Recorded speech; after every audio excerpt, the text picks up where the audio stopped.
ಹೆಗ್ಗರೆಡ್ಡಿಯವರು, ನಾನೇನು ಜಾಸ್ತಿ ಇಂಟ್ರೊಡಕ್ಷನ್ ಕೊಡಬೇಕಾಗಿಲ್ಲ. ನನ್ನ ಸಹೋದರಿ ಶ್ರೀಪಾದ್ ಪಾಟೀಲ್ ಆಲ್ರೆಡಿ ನಿಮ್ಮ ಬಗ್ಗೆ ಹಾಡಿ ಹೋಗಲಿದ್ದಾಯಿತು. ನೇರವಾಗಿ ಪ್ರಶ್ನೆಗೆ ಬರ್ತೀನಿ. ನೀವು ಈ ಒಂದು ಸ್ಥಾನವನ್ನು ಪಡ್ಕೊಂಡಾಗ ಅಥವಾ ಈ ಒಂದು ಇಲಾಖೆಯ ಜವಾಬ್ದಾರಿಯನ್ನು ತಗೊಂಡಾಗ ಮಾಡಿದಂಥ ಮೊಟ್ಟ ಮೊದಲ ಕೆಲಸ ಏನು ಸರ್? ನಮ್ಮ ಈ ಇಲಾಖೆ ಮೋಸ್ಟ್ ನೆಗ್ಲೆಕ್ಟೆಡ್ ಅಂತ ಹೇಳಿದ್ರು ಕೂಡ ತಪ್ಪಾಗಿಲ್ಲ. ಯಾರೂ ಇದನ್ನು ಕೇಳಿ ತಗೊಳ್ಳೋದಿಲ್ಲ ಇಲಾಖೆ. ಆಮೇಲೆ ನನಗೆ ಸಿದ್ದರಾಮಯ್ಯವರು ಇಲಾಖೆ ಕೊಟ್ಟಂಥ ಸಂದರ್ಭದಲ್ಲಿ ನಮ್ಮ ರಾಜ್ಯದಲ್ಲಿ ಸುಮಾರು 1,80,000 ದೇವಸ್ಥಾನಗಳಿದೆ. 1,80,000 ದೇವಸ್ಥಾನಗಳಿದೆ.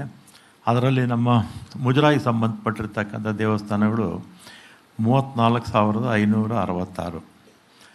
A grade temples 205. A grade ಅಂದರೆ 25 ಲಕ್ಷದಿಂದ 25 ಲಕ್ಷ ಮೇಲೆ ಆದಾಯ ಇರತಕ್ಕಂಥದ್ದು. ಬಿ ಗ್ರೇಡ್ ಅಂದರೆ 195 ದೇವಸ್ಥಾನಗಳಿದೆ.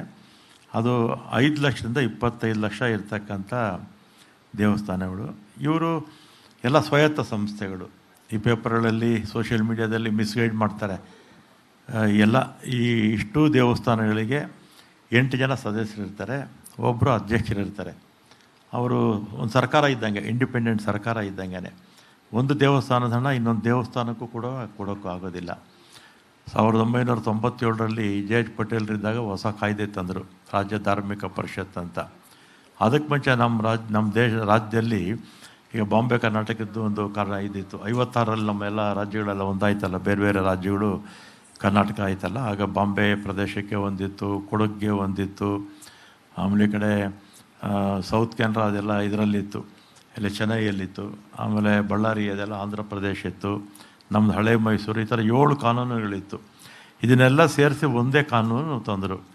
ಆಮೇಲೆ ಅದು ಕಾರ್ಯಗತಕ್ಕೆ ತಂದಿದ್ದು 2003ರಲ್ಲಿ ರಾಜ್ಯ ಧಾರ್ಮಿಕ ಪರಿಷತ್ ಅಂತ ಇದೆ. ನಮ್ಮ ರಾಜ್ಯದಲ್ಲಿರ್ತಕ್ಕಂಥ ಎಲ್ಲ ದೇವಸ್ಥಾನಗಳಿಗೂ ಒಂದೇ ಕಾಯ್ದೆ ತಂದರು. ಆ ಕಾಯ್ದೆ ಮೇಲೆ ಸುಪ್ರೀಂ ಕೋರ್ಟಲ್ಲಿ ಒಂದು ಕೇಸು ಪೆಂಡಿಂಗ್ ಇದೆ. ಮತ್ತು ಇಷ್ಟು ಸಂಸ್ಥೆಗಳು ಎಲ್ಲ ಸ್ವಾಯತ್ತ ಸಂಸ್ಥೆಗಳೇ.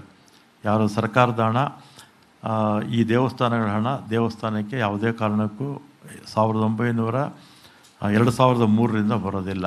ಆ ದೇವಸ್ಥಾನಕ್ಕೆ ಏನು ಆದಾಯ ಬರುತ್ತೋ ಆ ದೇವಸ್ಥಾನಕ್ಕೇ. ಒಂದು ದೇವಸ್ಥಾನದಿಂದ ಇನ್ನೊಂದು ದೇವಸ್ಥಾನಕ್ಕೆ ಹಣ ಕೂಡ ಟ್ರಾನ್ಸ್ಫರ್ ಮಾಡೋಕ್ಕಾಗಲ್ಲ. ಆದರೂ ಕೂಡ ಮಾಧ್ಯಮಗಳಲ್ಲಿ, ಸೋಷಿಯಲ್ ಮೀಡಿಯಾದಲ್ಲಿ ಇದನ್ನು ವ್ಯಾಪಕವಾಗಿ ಅಪಪ್ರಚಾರ ಮಾಡ್ತಾ ಇರ್ತಾರೆ. ನಾನು ಇಲಾಖೆ ಸಚಿವನಾದ ಮೇಲೆ ಸಾಧ್ಯವಾದಷ್ಟು ಜನಕ್ಕೆ ಇದನ್ನು ಮಾಧ್ಯಮಗಳ ಮುಖಾಂತರ ಹೇಳೋಕ್ಕೆ ಪ್ರಯತ್ನ ಮಾಡಿದ್ದೀನಿ. ಮತ್ತು ನಾನು ಇಲಾಖೆ ಮಿನಿಸ್ಟರ್ ಆದಾಗ ನಾನು ನೋಡಿದ್ದೇನೆಂದರೆ, ನಮಗೆ ಭಾಳಷ್ಟು ದೇವಸ್ಥಾನಗಳು ಲಕ್ಷಗಟ್ಟಲೆ ಜನ ಹೋಗ್ತಾರೆ. ಈಗ ಉದಾಹರಣೆಗೆ ಬೆಳಗಾಮಲ್ಲಿರ್ತಕ್ಕಂಥ ಸವದತ್ತಿ ಯಲ್ಲಮ್ಮ ದೇವಸ್ಥಾನ 5 ರಾಜ್ಯಗಳಿಂದ ಬರ್ತಾರೆ.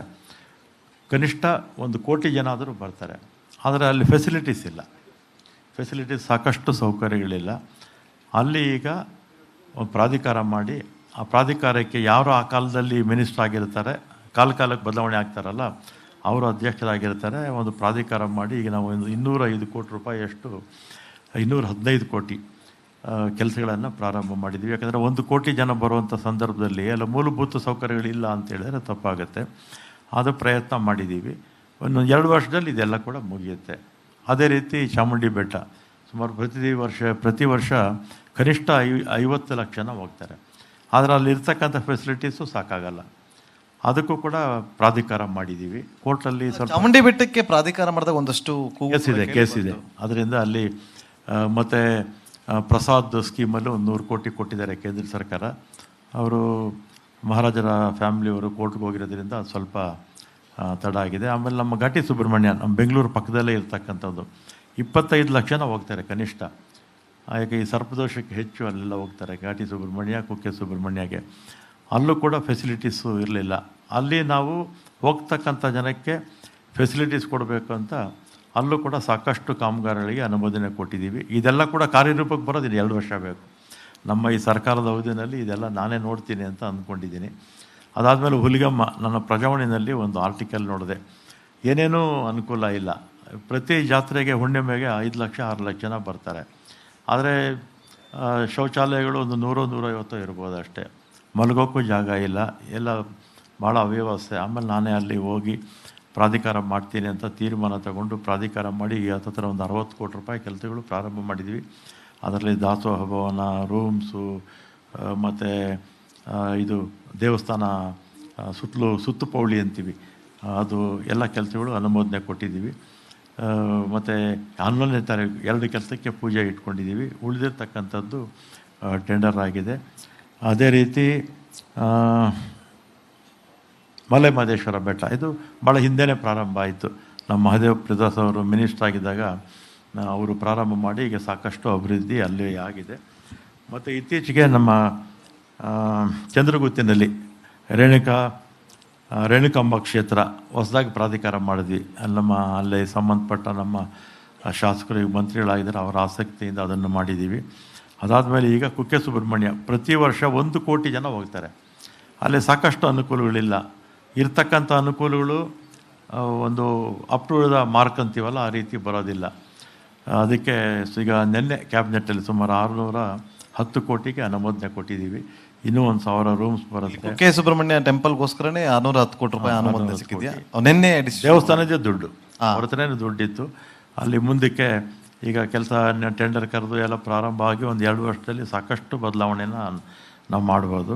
ಮತ್ತು ಕೊಲ್ಲೂರು ಮೂಕಾಂಬಿಕೆ, ಅಲ್ಲೂ ಕೂಡ ಈ ಸಲ ಪ್ರಾಧಿಕಾರ ಮಾಡ್ತೀವಿ. ಅಸೆಂಬ್ಲಿನಲ್ಲಿ ಮೊನ್ನೆ ಬಜೆಟಲ್ಲಿ ಓದಿದ್ದಾರೆ, ಅದನ್ನು 2 ಕೂಡ ಪ್ರಾಧಿಕಾರ ಮಾಡ್ತೀವಿ.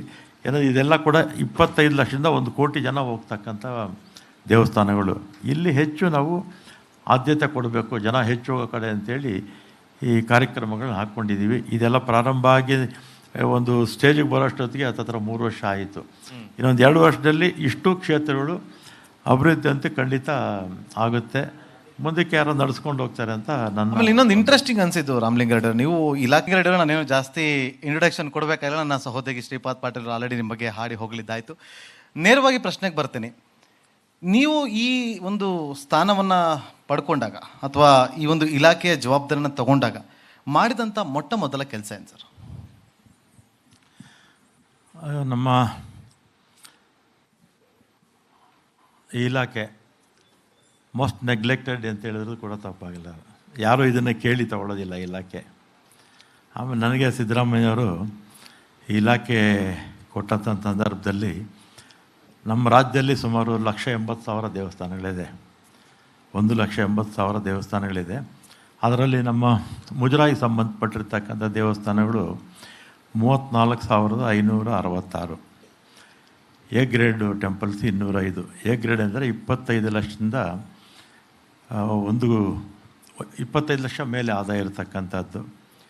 ಬಿ ಗ್ರೇಡ್ ಅಂದರೆ 195 ದೇವಸ್ಥಾನಗಳಿದೆ. ಅದು 5 ಲಕ್ಷದಿಂದ 25 ಲಕ್ಷ ಇರ್ತಕ್ಕಂಥ ದೇವಸ್ಥಾನಗಳು.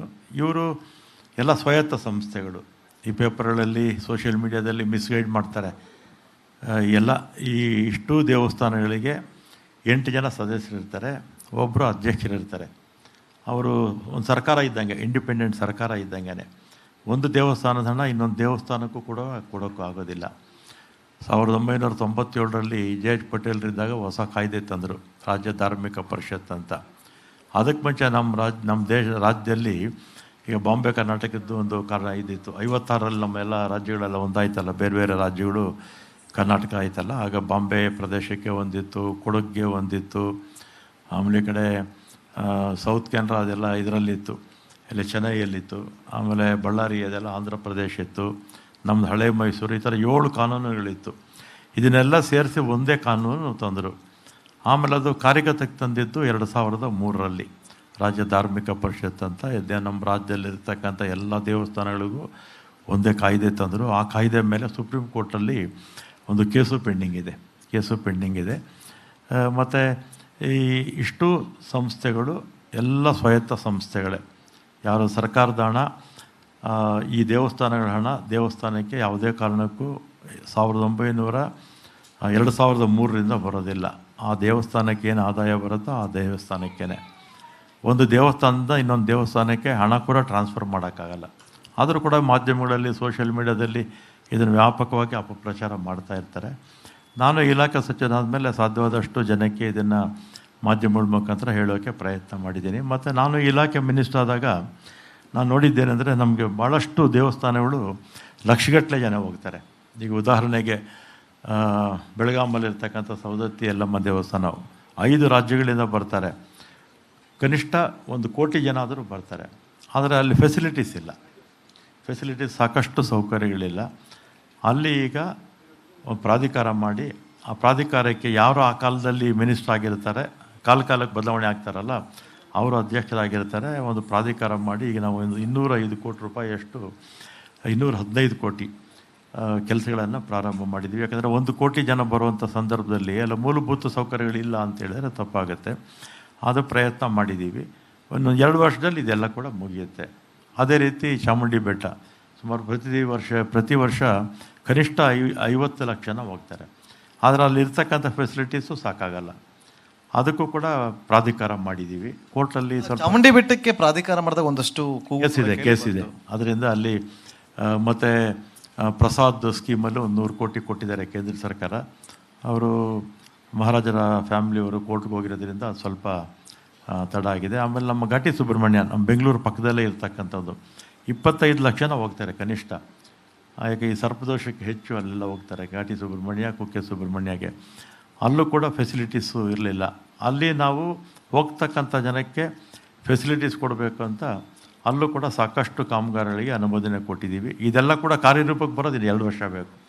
ನಮ್ಮ ಈ ಸರ್ಕಾರದ ಅವಧಿಯಲ್ಲಿ ಇದೆಲ್ಲ ನಾನೇ ನೋಡ್ತೀನಿ ಅಂತ ಅಂದ್ಕೊಂಡಿದ್ದೀನಿ. ಅದಾದಮೇಲೆ ಹುಲಿಗಮ್ಮ, ನನ್ನ ಪ್ರಜಾವಾಣಿನಲ್ಲಿ ಒಂದು ಆರ್ಟಿಕಲ್ ನೋಡಿದೆ. ಏನೇನೂ ಅನುಕೂಲ ಇಲ್ಲ. ಪ್ರತಿ ಜಾತ್ರೆಗೆ ಹುಣ್ಣಿಮೆಗೆ 5 ಲಕ್ಷ 6 ಲಕ್ಷ ಜನ ಬರ್ತಾರೆ. ಆದರೆ ಶೌಚಾಲಯಗಳು ಒಂದು 100-150 ಇರ್ಬೋದು ಅಷ್ಟೇ. ಮಲಗೋಕ್ಕೂ ಜಾಗ ಇಲ್ಲ, ಎಲ್ಲ ಭಾಳ ಅವ್ಯವಸ್ಥೆ. ಆಮೇಲೆ ನಾನೇ ಅಲ್ಲಿ ಹೋಗಿ ಪ್ರಾಧಿಕಾರ ಮಾಡ್ತೀನಿ ಅಂತ ತೀರ್ಮಾನ ತಗೊಂಡು ಪ್ರಾಧಿಕಾರ ಮಾಡಿ ಹತ್ತಿರ ಒಂದು 60 ಕೋಟಿ ರೂಪಾಯಿ ಕೆಲಸಗಳು ಪ್ರಾರಂಭ ಮಾಡಿದ್ವಿ.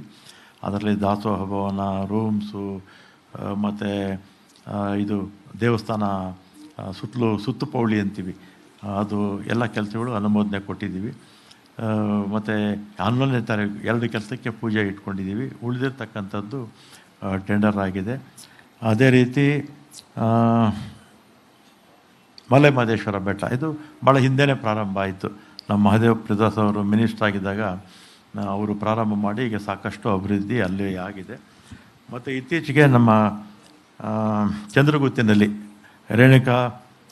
ರೇಣುಕಾಂಬ ಕ್ಷೇತ್ರ ಹೊಸದಾಗಿ ಪ್ರಾಧಿಕಾರ ಮಾಡಿದ್ವಿ.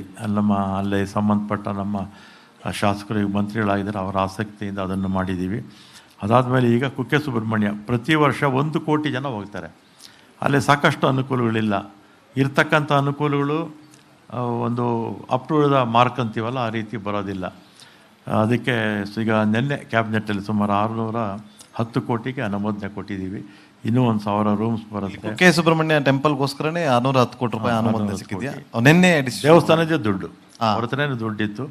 ಅಲ್ಲಿ ಮುಂದಕ್ಕೆ ಈಗ ಕೆಲಸ ಟೆಂಡರ್ ಕರೆದು ಎಲ್ಲ ಪ್ರಾರಂಭ ಆಗಿ ಒಂದು 2 ವರ್ಷದಲ್ಲಿ ಸಾಕಷ್ಟು ಬದಲಾವಣೆನ ನಾವು ಮಾಡ್ಬೋದು.